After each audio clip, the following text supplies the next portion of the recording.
નમસ્કાર, હું છું Jayesh Patel. ESW enjoy science world YouTube ચેનલમાં આપ સૌનું હાર્દિક સ્વાગત છે. પ્રકરણ 15 આર્થિક વિકાસ. પ્રત્યેક વ્યક્તિની પ્રત્યેક સવાર અલગ અલગ હોય છે. કેટલાક લોકો ભૌતિક સુખ સુવિધાથી ભરપૂર જીવન જીવે છે, પરંતુ વિશ્વની મોટાભાગની વસ્તી જનજીવન અસ્તિત્વ ટકાવી રાખવા સંઘર્ષ કરતી જોવા મળે છે. આ ગરીબ તરીકે ઓળખાતા લોકો માટે ભૌતિક સુખ સુવિધા કે આરામ એ કલ્પનાનો વિષય છે. આવી પરિસ્થિતિ કેવી રીતે ઉદ્ભવી? આ પરિસ્થિતિમાંથી બહાર કેવી રીતે નીકળવું વગેરે જેવા પ્રશ્નનો ઉત્તર હવે આપણે જોઈશું. આજના આધુનિક યુગમાં વિશ્વનો પ્રત્યેક દેશ વિકાસ માટે પ્રયત્નો કરે છે, પરંતુ વિકાસ એ માત્ર આર્થિક જ નહીં, અનેક પાસા ધરાવતી સામાજિક પરિવર્તનની પ્રક્રિયા છે. આર્થિક વિકાસ એ કોઈપણ દેશની રાષ્ટ્રીય આવકમાં થતો સતત વધારો દર્શાવે છે. આર્થિક વિકાસ એટલે દેશની રાષ્ટ્રીય આવકમાં સતત વધારો થવો, દેશની માથાદીઠ આવકમાં વધારો થવો, લોકોના જીવન ધોરણમાં સુધારો થવો. આ ત્રણ બાબતને આર્થિક વિકાસ કહેવામાં આવે છે. દેશની કુલ આવકને રાષ્ટ્રીય આવક કહેવામાં આવે છે. દેશની કુલ રાષ્ટ્રીય આવકને દેશની કુલ વસ્તી વડે ભાગવાથી માથાદીઠ આવક પ્રાપ્ત થાય છે. જ્યારે જીવન ધોરણમાં લોકોને પ્રાપ્ત થતી સગવડો જેવી કે અનાજ, કપડાં, શિક્ષણ, આરોગ્ય, વાહન વ્યવહારની સુવિધા તેમજ રહેઠાણની સુવિધાનો સમાવેશ થાય છે. ભારતમાં આઝાદી પછી રાષ્ટ્રીય આવક અને માથાદીઠ આવકમાં વધારો થવાથી અનાજ, કપડાં, વીજળી, શિક્ષણ, આરોગ્ય, રહેઠાણ વગેરે સેવાઓના વપરાશ અને સુવિધાઓમાં વધારો થયો છે. અગાઉની સરખામણીમાં ઉપરોક્ત જરૂરિયાતો વધુ સારી રીતે સંતોષાય છે. આથી કહી શકાય કે ભારતમાં આર્થિક વિકાસ થઈ રહ્યો છે. ભારતની રાષ્ટ્રીય આવક. ભારતની રાષ્ટ્રીય આવક એટલે કે જીડીપી 2011 અને 12માં 87,36,039 કરોડ રૂપિયા હતી, જે વધીને 2015-16માં 1,35,67,192 કરોડ રૂપિયા થઈ હતી. આર્થિક વૃદ્ધિ અને આર્થિક વિકાસ વચ્ચેનો તફાવત. સામાન્ય રીતે આર્થિક વૃદ્ધિ અને આર્થિક વિકાસ બંને શબ્દો વધારો દર્શાવે છે, પરંતુ બંને વચ્ચે કેટલાક તફાવત જોવા મળે છે, જે નીચે મુજબ છે. વિકાસની પ્રક્રિયાને આધારે આર્થિક વિકાસ એ ગુણાત્મક અને આર્થિક વૃદ્ધિ એ પરિમાણાત્મક છે.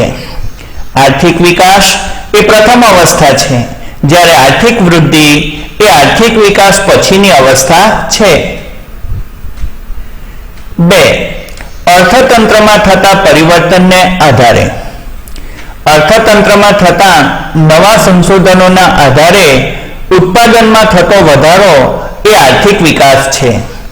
દાખલા તરીકે ખેતી ક્ષેત્રમાં ઘઉં, ડાંગર જેવા પાકમાં નવા બિયારણોની શોધ થતાં ઉત્પાદનમાં અનેક ગણો વધારો થયો. આ બાબત આર્થિક વિકાસ દર્શાવે છે. 2. અર્થતંત્રમાં થતા પરિવર્તનને આધારે. બીજી તરફ ખેડાણ લાયક જમીનમાં વધારો થવાથી ખેતી લાયક ઉત્પાદનમાં વધારો થાય છે. તેને આર્થિક વૃદ્ધિ કહે છે.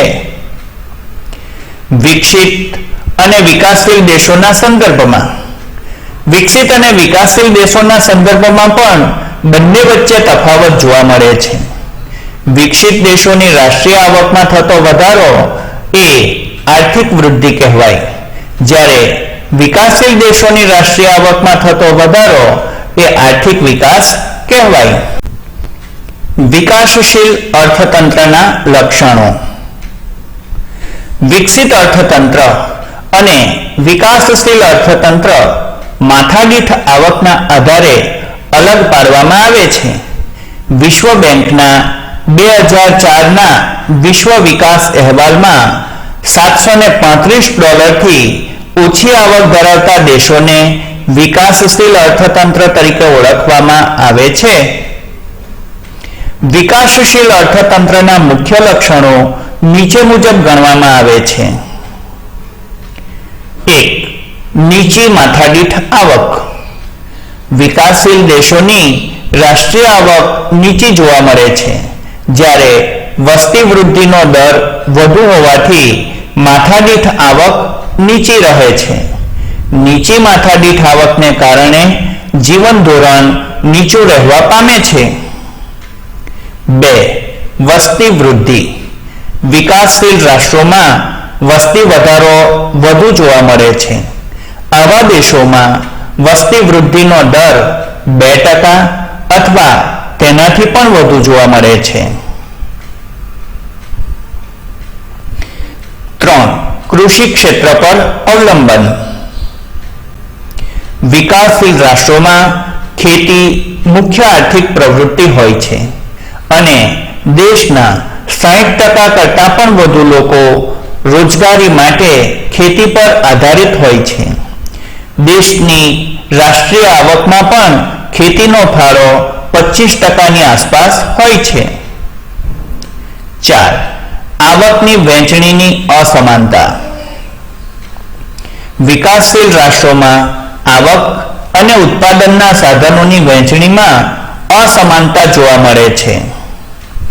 આ અસમાનતા ગ્રામીણ અને શહેરી બંને વિસ્તારોમાં જોવા મળે છે.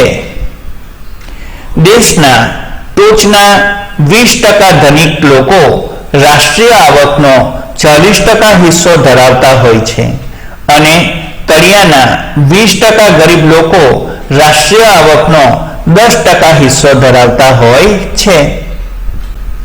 આમ વિકાસશીલ રાષ્ટ્રોમાં આવક અને સંપત્તિનું કેન્દ્રીકરણ ધનિક લોકોમાં થયેલું જોવા મળે છે. બેરોજગારી. બેરોજગારી એ વિકાસશીલ દેશોનું મહત્વનું લક્ષણ ગણી શકાય. આ દેશોમાં બેરોજગારીનું પ્રમાણ કુલ શ્રમિકોના 3% કરતાં વધુ હોય છે. આ દેશોમાં બેરોજગારી જુદા જુદા સ્વરૂપે જેવી કે મોસમી બેરોજગારી, છુપી બેરોજગારી, ઔદ્યોગિક બેરોજગારી વગેરે જોવા મળે છે. 6. ગરીબી. ગરીબી એ વિકાસશીલ રાષ્ટ્રનું લક્ષણ છે.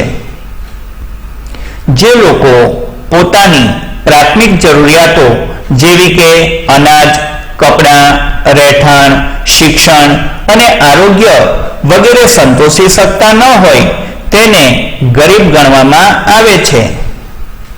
વિકાસશીલ દેશોમાં આવા લોકોનું પ્રમાણ લગભગ કુલ વસ્તીના 3 ભાગ જેટલું હોય છે. 7. દ્વિમુખ અર્થતંત્ર. વિકાસશીલ દેશોમાં અર્થતંત્રનું દ્વિમુખી સ્વરૂપ પ્રવર્તે છે.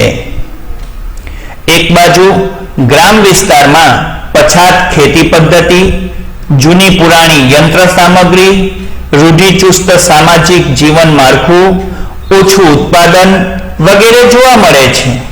બીજી બાજુ શહેરી ક્ષેત્રમાં આધુનિક ઉદ્યોગો, નવી ઉત્પાદન પદ્ધતિ, આધુનિક યંત્રો તેમજ વૈભવી જીવનશૈલી જોવા મળે છે. પાયાની અપર્યાપ્ત સેવાઓ. વિકાસ માટે અનિવાર્ય પાયાની સેવાઓ જેવી કે શિક્ષણ, વાહન વ્યવહાર, સંદેશા વ્યવહાર, વીજળી, આરોગ્ય, બેન્કિંગ વગેરેનો અભાવ અર્થતંત્રમાં ઓછો વિકાસ જોવા મળે છે, જે દેશના વિકાસ માટે અવરોધક બને છે. 9. આંતરરાષ્ટ્રીય વ્યાપારનું સ્વરૂપ. આ દેશો મુખ્યત્વે કૃષિ પેદાશો અને બગીચા પેદાશો તેમજ કાચી ધાતુઓની નિકાસ કરતા હોય છે. આ પ્રકારની નિકાસોની માંગ ઓછી હોય છે, જેથી નિકાસોની કમાણી ઓછી હોય છે, જ્યારે આયાતો ઔદ્યોગિક પેદાશો અને યંત્ર સામગ્રીની હોય છે. આ વસ્તુઓના ભાવો વધુ હોવાથી આયાતો પાછળનો ખર્ચ વધે છે. આમ વિકાસશીલ રાષ્ટ્રો માટે વિદેશ વ્યાપારની શરતો પ્રતિકૂળ રહેવાથી દેશ ઉપર વિદેશી દેવું વધે છે. આમ વિકાસશીલ દેશોમાં મુખ્યત્વે ઉપર મુજબના લક્ષણો જોવા મળે છે. ભારત વિકાસશીલ રાષ્ટ્ર હોવાથી ઉપરના લક્ષણો વધતે ઓછે અંશે ભારતને પણ લાગુ પડે છે. આર્થિક અને બિન આર્થિક પ્રવૃત્તિઓ. ભારતીય અર્થતંત્રનો પરિચય મેળવતા પહેલા આપણે આર્થિક અને બિન આર્થિક પ્રવૃત્તિઓનો અભ્યાસ કરીએ. આર્થિક પ્રવૃત્તિ આવક મેળવવાના કે ખર્ચ કરવાના હેતુથી કરવામાં આવતી પ્રવૃત્તિને આર્થિક પ્રવૃત્તિ કહે છે. દાખલા તરીકે ખેડૂત, કારીગર, વેપારી, શિક્ષક વગેરેની પ્રવૃત્તિને આર્થિક પ્રવૃત્તિ કહે છે. બિન આર્થિક પ્રવૃત્તિ જે પ્રવૃત્તિનો હેતુ આવક મેળવવાનો કે ખર્ચ કરવાનો ન હોય તે પ્રવૃત્તિને બિન આર્થિક પ્રવૃત્તિ કહે છે. દાખલા તરીકે માતા પોતાના બાળકને ઉછેરે છે, વ્યક્તિ સમાજ સેવાના કાર્યો કરે છે વગેરે બિન આર્થિક પ્રવૃત્તિ કહેવાય. ભારતીય અર્થકરણનું માળખું.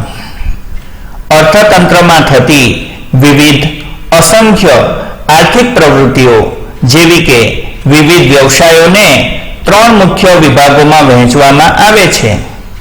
1. પ્રાથમિક ક્ષેત્ર, 2. માધ્યમિક ક્ષેત્ર અને 3. સેવા ક્ષેત્ર. આર્થિક પ્રવૃત્તિઓના આ વર્ગીકરણને વ્યાવસાયિક માળખા તરીકે ઓળખવામાં આવે છે. આ ત્રણેય વિભાગો અને તેમાં સમાવેશિત થતી પ્રવૃત્તિઓની ચર્ચા નીચે મુજબ કરી શકાય. 1. પ્રાથમિક ક્ષેત્ર.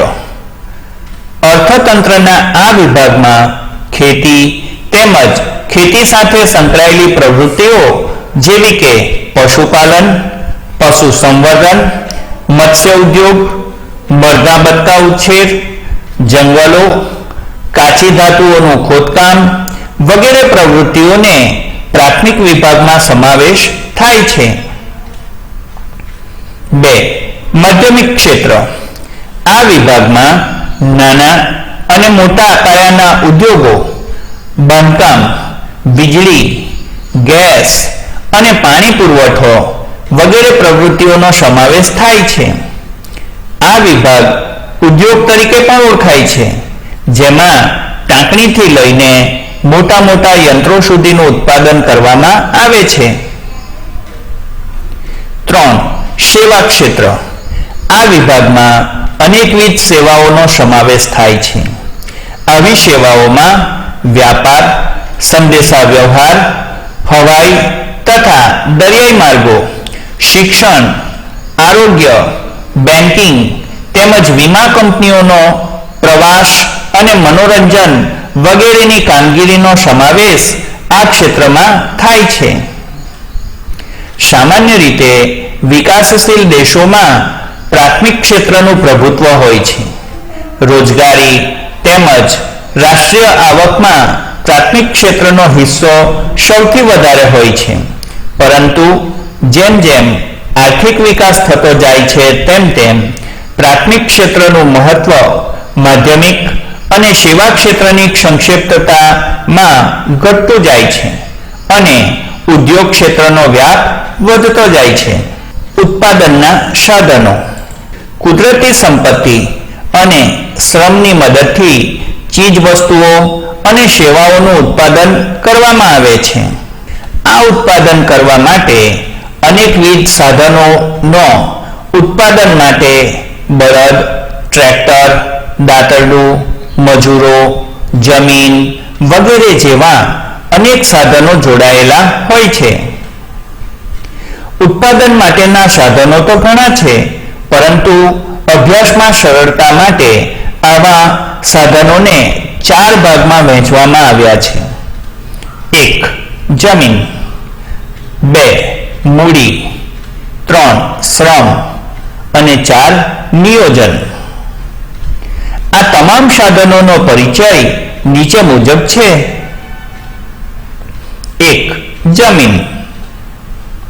સામાન્ય અર્થમાં જમીનને આપણે પૃથ્વીની સપાટીના ઉપલા પડ તરીકે ઓળખીએ છીએ, પરંતુ અર્થશાસ્ત્રની પરિભાષામાં જમીન એટલે તમામ પ્રકારની કુદરતી સંપત્તિ કે જેમાં પૃથ્વીની સપાટી પર આવેલા જંગલો, નદીઓ, પર્વતો, પૃથ્વીના પેટાળમાં આવેલા ખનિજો, ધાતુઓ વગેરેનો સમાવેશ જમીનમાં થાય છે.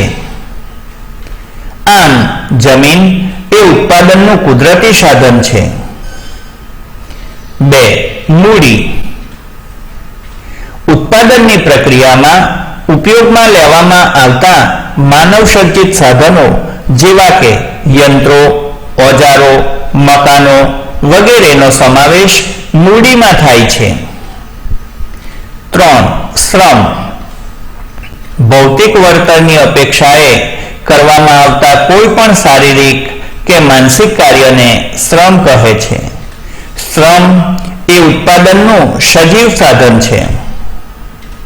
ખેતમજૂરો, કામદારો, શિક્ષકો, ડોક્ટરો, કારીગરો વગેરેના કાર્યને શ્રમ કહે છે. 4. નિયોજન અથવા નિયોજક. ઉત્પાદનની પ્રક્રિયામાં જમીન, મૂડી અને શ્રમ જેવા ત્રણેય સાધનોનું કુશળતાપૂર્વક સંયોજન કરનાર વ્યક્તિને નિયોજક કહે છે. આ ત્રણેય સાધનોને યોજનાપૂર્વક ઉત્પાદનમાં જોડવાની કામગીરીને નિયોજન કહેવાય છે. ઉત્પાદનના સાધનોની ફાળવણી. માનવીની જરૂરિયાતો અમર્યાદિત છે અને આ જરૂરિયાતો પૂરી કરવાના સાધનો મર્યાદિત છે. વિશ્વના કોઈ પણ દેશ પાસે અમર્યાદિત પ્રમાણમાં સાધનો ઉપલબ્ધ હોતા નથી. ઉત્પાદનના સાધનોની હંમેશા અછત જ રહેવાની. પરિણામ સ્વરૂપે દરેક દેશ પોતાની પાસે જે મર્યાદિત સાધનો છે તેનો ઉપયોગ કેમ, ક્યાં અને કેટલા પ્રમાણમાં કરવો વગેરે પ્રશ્નો સાધનની ફાળવણીમાં ઉદ્ભવે છે, જેની ચર્ચા નીચે મુજબ કરી શકાય. 1. અમર્યાદિત જરૂરિયાતો. માનવીની જરૂરિયાતો અસંખ્ય અને અમર્યાદિત છે. વળી એક જ જરૂરિયાતમાંથી બીજી અનેક જરૂરિયાતો ઉદ્ભવે છે. ઘણી જરૂરિયાતો વારંવાર સંતોષવી પડે છે, તો કેટલીક જરૂરિયાતો વિજ્ઞાન અને ટેકનોલોજીના વિકાસને કારણે પણ ઉદ્ભવે છે. આમ અનેક કારણોસર જરૂરિયાતો અમર્યાદિત બને છે. આથી આ જરૂરિયાતો પૂરી કરવા માટે જરૂરિયાતોની પસંદગી કરવી પડે છે. 2. જરૂરિયાતોમાં અગત્યના ક્રમ. અમર્યાદિત જરૂરિયાતોની સામે ઉત્પાદનના સાધનો મર્યાદિત હોવાથી કઈ જરૂરિયાતો વધુ અગત્યની છે તે વ્યક્તિએ નક્કી કરી અને જરૂરિયાતોને અગત્યના ક્રમ મુજબ સંતોષવી પડે છે. જે જરૂરિયાત વધુ અગત્યની હોય તેને પ્રથમ સંતોષવી પડે અને ત્યારબાદ અન્ય જરૂરિયાતો. આમ ઉત્પાદનના સાધનો મર્યાદિત હોવાથી જરૂરિયાતોમાં અગત્યતાનો ક્રમ નક્કી કરવો પડે છે. 3. મર્યાદિત સાધનો. ઉત્પાદનના સાધનોમાં મુખ્યત્વે કુદરતી સંપત્તિ અને માનવીય સંપત્તિ હોય છે. આ તમામ સાધનો મર્યાદિત હોય છે. તેથી તેનો કરકસરપૂર્વક ઉપયોગ કરવો પડે અને પસંદ કરેલી જરૂરિયાતોને લક્ષમાં લઈ સાધનોની ફાળવણી કરવી પડે. 4. સાધનોનો વૈકલ્પિક ઉપયોગ. જરૂરિયાત સંતોષવાના સાધન અમર્યાદિત છે. એટલું જ નહીં, પરંતુ તે વૈકલ્પિક ઉપયોગ ધરાવે છે. ઉત્પાદનનું કોઈક સાધન એક કરતાં વધુ ઉપયોગમાં આવતું હોય તો તે સાધન અનેક ઉપયોગ ધરાવે છે. આ સાધનનો એક સમયે એક જ ઉપયોગ થઈ શકે છે. તેથી આ ઉપયોગ વૈકલ્પિક છે એમ કહેવાય. જેમ કે જમીનમાં ઘઉંનો પાક વાવીએ તો બાજરી, મકાઈ, મગફળી કે અન્ય પાક લઈ શકાતા નથી. જમીનના અન્ય ઉપયોગ જતા કરવા પડે છે. આમ ઉપરોક્ત પરિસ્થિતિમાં વધુમાં વધુ જરૂરિયાત સંતોષાય તે રીતે ચીજવસ્તુઓ અને સેવાઓના ઉત્પાદનમાં સાધનોની ફાળવણી કરવામાં આવે છે. ઉત્પાદનના સાધનોની ફાળવણીની પદ્ધતિઓ. ઉત્પાદનના સાધનોની શ્રેષ્ઠ ફાળવણી કરી અને વધુમાં વધુ ઝડપથી આર્થિક વિકાસ પ્રાપ્ત કરવાનો દરેક દેશ પ્રયાસ કરતો હોય છે. ઉત્પાદનના સાધનોની ફાળવણીની મુખ્ય બે પદ્ધતિઓ છે. 1. બજાર પદ્ધતિ અને 2. સમાજવાદી પદ્ધતિ. આ બંને પદ્ધતિ એકબીજાથી તદ્દન વિરોધી છે. આ બંને પદ્ધતિઓનો સમન્વય કરી અન્ય પણ કેટલીક પદ્ધતિઓ વિકાસ પામી છે. દરેક દેશ પોતાને અનુરૂપ હોય એવી એક યા બીજી પદ્ધતિ સ્વીકારે છે. ઉત્પાદનના સાધનોની ફાળવણી અંગેની મુખ્ય પદ્ધતિઓની સમજૂતી આ મુજબ છે. બજાર પદ્ધતિ. અમેરિકા, જાપાન, ઇંગ્લેન્ડ વગેરે જેવા દેશોએ પોતાનો આર્થિક વિકાસ બજાર પદ્ધતિથી કર્યો હતો. બજાર પદ્ધતિને મૂડીવાદી પદ્ધતિ તરીકે પણ ઓળખવામાં આવે છે. આ પદ્ધતિમાં ઉત્પાદનના સાધનોની ફાળવણી નફાના આધારે થાય છે. આ પદ્ધતિમાં ઉત્પાદન અને તેની સાથે સંકળાયેલા આર્થિક નિર્ણયોમાં કેન્દ્ર સ્થાને નફો હોય છે.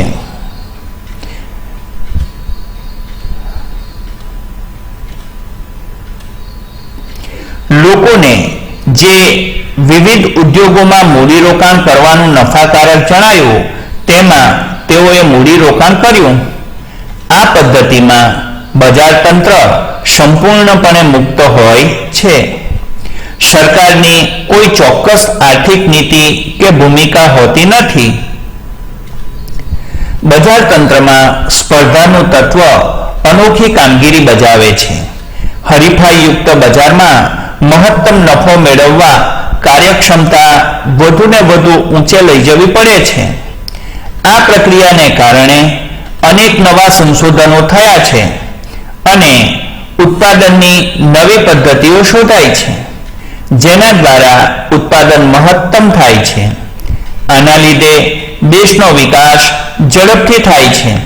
આમ બજાર પદ્ધતિમાં સ્પર્ધા કે હરીફાઈનું તત્વ અદ્રશ્ય હાથની જેમ સમગ્ર બજાર પર નિયંત્રણ રાખે છે. આ પદ્ધતિમાં રાજ્યનો હસ્તક્ષેપ ન હોવાથી આ પદ્ધતિને મુક્ત અર્થતંત્ર તરીકે પણ ઓળખવામાં આવે છે. બજાર પદ્ધતિના લક્ષણો. 1. ઉત્પાદનના સાધનોની માલિકી વ્યક્તિગત કે ખાનગી હોય છે. 2. બજાર પદ્ધતિમાં આર્થિક પ્રવૃત્તિના કેન્દ્રમાં નફો હોય છે. 3. ગ્રાહકોને પસંદગી કરવાની વિશાળ તક મળે છે. 4. સરકારનો હસ્તક્ષેપ બજારમાં હોતો નથી. 5. ઉત્પાદનના સાધનોની ફાળવણી નફા આધારિત થાય છે. 6. આર્થિક નિર્ણયો ભાવતંત્રને આધારે લેવાય છે. બજાર પદ્ધતિના લાભો. 1. બજાર પદ્ધતિમાં વ્યક્તિનું આર્થિક સ્વાતંત્ર્ય જળવાય છે. 2. ઉત્પાદનના સાધનોનો મહત્તમ અને કાર્યક્ષમ ઉપયોગ થાય છે. 3. મહત્તમ ઉત્પાદન હાંસલ કરી શકાય છે. 4. અર્થતંત્રમાં સતત નવા સંશોધનો થતા રહે છે, જેના કારણે આર્થિક વિકાસને ગતિ મળે છે.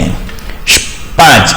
સ્પર્ધાને કારણે વસ્તુની ગુણવત્તા શ્રેષ્ઠ બને છે. બજાર પદ્ધતિની મર્યાદાઓ એટલે કે ખામીઓ. બજાર પદ્ધતિના અનેક લાભો હોવા છતાં તે સંપૂર્ણ નથી. એમાં કેટલીક ખામીઓ કે તેની મર્યાદાઓ છે જે નીચે મુજબ છે. 1. નફાને ધ્યાનમાં રાખીને ઉત્પાદન થતું હોવાથી મોજ શોખની વસ્તુઓનું ઉત્પાદન વધુ થાય અને પ્રાથમિક જરૂરિયાતની વસ્તુઓનું ઉત્પાદન ઘટે છે. 2. રાજ્યની કોઈ નીતિ વિષયક ભૂમિકા ન હોવાથી કુદરતી સંપત્તિનો દુર્વ્યય થાય છે. 3. ગ્રાહકોની બજાર વિશેની અજ્ઞાનતાને કારણે તેનું શોષણ થાય છે. 4. સંપત્તિ અને આવકનું કેન્દ્રીયકરણ થવાથી આવકની અસમાનતામાં વધારો થાય છે. આમાં મજૂરોનું શોષણ વગેરેનો ભય રહે છે. બ. સમાજવાદી પદ્ધતિ. બજાર પદ્ધતિની અનેક ખામીઓ તથા નિષ્ફળતાના પરિણામોને કારણે સમાજવાદી પદ્ધતિનો ઉદ્ભવ થયો. રશિયા અને ચીન જેવા દેશોએ આ પદ્ધતિ અપનાવી ઝડપથી આર્થિક વિકાસ હાંસલ કર્યો. સમાજવાદી આર્થિક પદ્ધતિ એ બજાર પદ્ધતિથી તદ્દન વિરોધી છે. સમાજવાદી આર્થિક નિર્ણયો રાજ્યતંત્ર દ્વારા લેવામાં આવે છે. ઉત્પાદનના બધા જ સાધનોની માલિકી રાજ્યની હોય છે. આ પદ્ધતિમાં સમગ્ર અર્થતંત્રનું સંચાલન રાજ્ય દ્વારા થાય છે. ઉત્પાદન, મૂડીરોકાણ, સાધનોની ફાળવણી, ઉત્પાદનની વહેંચણી વગેરે સમાજની જરૂરિયાતને ધ્યાનમાં રાખીને રાજ્ય દ્વારા કરવામાં આવે છે. સમાજવાદી પદ્ધતિમાં કેન્દ્ર સ્થાને નફો પણ સમગ્ર સમાજનું કલ્યાણ રહેલું હોય છે. ચીજ વસ્તુઓનું ઉત્પાદન અને ભાવો રાજ્ય દ્વારા નક્કી થાય છે. રાજ્યોએ નક્કી કરેલા ઉત્પાદનના લક્ષ્યાંકોને સિદ્ધ કરવાની જવાબદારી રાજ્ય સંચાલિત કારખાનાઓની હોય છે. ખેતી પણ રાજ્યની માલિકીની હોય છે. શ્રમિકોને તેમની ક્ષમતા મુજબ વેતન આપવામાં આવે છે અને તે મુજબ કામ લેવામાં આવે છે. સમાજવાદી પદ્ધતિના લક્ષણો. 1. ઉત્પાદનના સાધનોની માલિકી રાજ્યની હોય છે. 2. અર્થતંત્રમાં બધા જ આર્થિક નિર્ણયો રાજ્ય દ્વારા લેવામાં આવે છે. 3. આર્થિક પ્રવૃત્તિના કેન્દ્રમાં નફો નહીં પણ સમાજનું હિત હોય છે. 4. શ્રમિકોને કામના બદલામાં વેતન ચૂકવવામાં આવે છે. સમાજવાદી પદ્ધતિના લાભો. 1. સમાજની જરૂરિયાત મુજબ ઉત્પાદન થવાથી બિનજરૂરી કે મોજ શોખની વસ્તુઓનું ઉત્પાદન થતું નથી. 2. આ પદ્ધતિમાં ઉત્પાદનના નિર્ણય રાજ્ય દ્વારા લેવાતા હોવાથી કુદરતી સંપત્તિનો દુર્વ્યય થતો નથી. 3. આવક અને સંપત્તિની અસમાનતા દૂર થાય છે. 4. ગ્રાહકોનું શોષણ થતું નથી. સમાજવાદી પદ્ધતિની મર્યાદાઓ એટલે કે ખામીઓ. સમાન વહેંચણી અને સામાજિક કલ્યાણના ઉમદા ધ્યેય સાથે અમલમાં આવેલી સમાજવાદી પદ્ધતિમાં પણ કેટલીક ખામીઓ હોય છે જે નીચે મુજબ છે. 1. ઉત્પાદનના સાધનોની માલિકી રાજ્યની હોવાથી ઉત્પાદન વધારવા માટે પ્રોત્સાહન મળતું નથી. 2. સ્પર્ધા કે હરીફાઈના અભાવને કારણે અર્થતંત્રમાં વેગ મળતો નથી. 3. આ પદ્ધતિમાં વ્યક્તિગત સ્વાતંત્ર્ય જળવાતું નથી. 4. રાજ્યના સંપૂર્ણ હસ્તક્ષેપના કારણે અમલદારશાહીનો ભય ઊભો થાય છે. ત્રીજું આવે છે મિશ્ર અર્થતંત્ર. બજાર પદ્ધતિ અને સમાજવાદી પદ્ધતિની કેટલીક મર્યાદાઓને કારણે બંને પદ્ધતિઓની કેટલીક સારી બાબતોનો સુમેળ સાધી અને મધ્યમ માર્ગ તરીકે મિશ્ર અર્થતંત્રની પદ્ધતિ અસ્તિત્વમાં આવી. મિશ્ર અર્થતંત્ર એટલે એવી આર્થિક પદ્ધતિ કે જેમાં જાહેર અને ખાનગી ક્ષેત્રનું સહ અસ્તિત્વ હોય અને આ બંને ક્ષેત્રો એકબીજાના હરીફ નહીં પરંતુ પૂરક બનીને કામ કરતા હોય. આ પદ્ધતિમાં ખાનગી વિભાગમાં ખેતી, વ્યાપાર, નાના વપરાશી માલના ઉદ્યોગો વગેરેની માલિકી વ્યક્તિગત કે ખાનગી હોય છે, જ્યારે ભારે ઉદ્યોગો, સંરક્ષણ સામગ્રીના કારખાના, રેલવે, વીજળી, રસ્તાઓ, સિંચાઈ વગેરે પાયાના ચાવીરૂપ ક્ષેત્રોની માલિકી રાજ્યની હોય છે. આ પદ્ધતિમાં બજારો સંપૂર્ણ સ્વતંત્ર હોતા નથી. સરકાર દ્વારા જુદી જુદી રીતે અંકુશો મુકાતા હોય છે, જેમ કે સમાજમાં અનિચ્છનીય વસ્તુઓનું ઉત્પાદન થતું અટકાવવા તેના પર રાજ્ય દ્વારા ઊંચા કરવેરા નાખવામાં આવે છે. તો તેવી જ રીતે પછાત વિસ્તારોમાં ઉદ્યોગો સ્થાપવા માટે રાજ્ય દ્વારા સબસિડી, કરવેરામાં રાહત વગેરે જેવા પ્રોત્સાહનો આપવામાં આવે છે. આમ મિશ્ર અર્થતંત્ર એ એવી આર્થિક પદ્ધતિ છે કે જેમાં આર્થિક નિર્ણયોની પ્રક્રિયામાં આર્થિક આયોજનને મુખ્ય સ્થાન આપવામાં આવે છે. તે માટે ખાનગી અને જાહેર સાહસોનું સહ અસ્તિત્વ સ્વીકારવામાં આવે છે. આ પદ્ધતિમાં અંકુશો કે નિયંત્રણો હોવાથી નિયંત્રિત આર્થિક પદ્ધતિ તરીકે પણ ઓળખવામાં આવે છે. ભારત, ફ્રાન્સ વગેરે દેશોમાં મિશ્ર અર્થતંત્ર જોવા મળે છે. આર્થિક નિર્ણયો અને ઉત્પાદનના સાધનોની ફાળવણી માટે બજાર પદ્ધતિ, સમાજવાદી પદ્ધતિ અને મિશ્ર અર્થતંત્રનો અભ્યાસ આપણે કર્યો, પરંતુ આજે વિશ્વના કોઈ પણ દેશમાં સંપૂર્ણપણે બજાર પદ્ધતિ કે 100% સમાજવાદી પદ્ધતિ અમલમાં નથી. બંને પદ્ધતિઓ પોતાનું વિશિષ્ટ સ્વરૂપ ગુમાવી મિશ્ર અર્થતંત્રમાં ભળી ગઈ છે. બજાર પદ્ધતિમાં આજે આયોજન અને રાજ્યનું નિયંત્રણ જોવા મળે છે, જ્યારે સમાજવાદી પદ્ધતિમાં પણ આર્થિક છૂટછાટો અને આર્થિક ઉદારતાની અસર જોવા મળે છે, પરંતુ મિશ્ર અર્થતંત્રમાં પણ ખામીઓ જોવા મળે છે, જેવી કે આર્થિક અસ્થિરતા, સંકલનનો અભાવ, આર્થિક નીતિઓમાં અસાતત્યતા, આર્થિક વિકાસનો નીચો દર વગેરે મર્યાદાઓ મિશ્ર અર્થતંત્રમાં પણ જોવા મળે છે. નમસ્કાર મિત્રો, આ વિડીયો જો તમને પસંદ પડ્યો હોય તો આ વિડીયોને લાઈક અવશ્ય કરો, અને જો તમે પહેલીવાર ESW ચેનલ વિઝિટ કરી હોય તો માત્ર એક વખત આ સબસ્ક્રાઇબ બટન પર ક્લિક કરો અને તેની બાજુમાં રહેલ બેલ આઇકોન પર દબાવી લાઈક ઓલ કરવા મહેરબાની કરશો. જો તમે આના પછીના મુદ્દા ઉપર જવા માંગતા હો તો નીચેના થંબનેલ ઉપર અહીં ક્લિક કરો. Thank you.